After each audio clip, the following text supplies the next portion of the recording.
নদীতে বা সাগরে আমাদের জেলেরা যেতে পারে না, আমাদের কোস্টগার্ড নৌ পুলিশ তাদেরকে ধরে।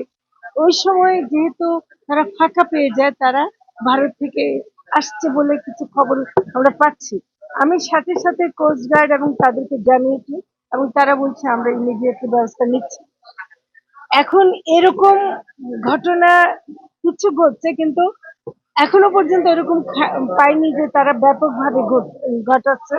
আর এটার কারণ শুধুমাত্র তারিখের হেরফের না, এটার কারণ এটা এটা যারা করছে তাদের একটা অন্যায় একটা কাজ। সেই অন্যায় কাজটা তারা যে কোনো সময় করতে পারে। এই অন্যায় কাজটার আমরা প্রতিবাদ করি, আমরা দেশ হিসেবে প্রতিবাদ করি, এবং এর জন্য আমরা ব্যবস্থা নিই। আসলে পশু খাদ্যের যে দামটা বাড়ছে, এখানে কত ধরনের মানে উৎপাদনকারী আছেন, কিছু বড় বড় কোম্পানি আছে, আবার ছোট পর্যায়ে হচ্ছে। এটা একটু অনিয়ন্ত্রিত।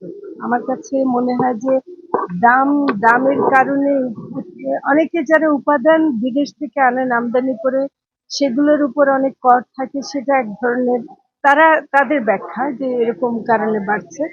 কিন্তু আবার কিছুটা আমার মনে হয় যে নিয়ন্ত্রণহীন অবস্থা আছে। এটাতে আমরা চিন্তা করছি যে এটাতে নীতি নির্ধারণী পর্যায়ে এটা আমরা আলোচনা করব। কারণ পশু খাদ্যের দাম কমাতে না পারলে আমরা কিন্তু মাংসের দাম কমাতে পারবো না, ডিমের দাম কমাতে পারবো না। আর যেটা আরো কষ্টকর, যেটা যে খামারিরাও কিন্তু আসলে ন্যায্য দামটাও পাবে না, তার কারণ তারা বাজার দামের চেয়ে তো বেশি বিক্রি করতে পারবে না। তো এটা একটা বড় আমাদের কাছে বিষয়।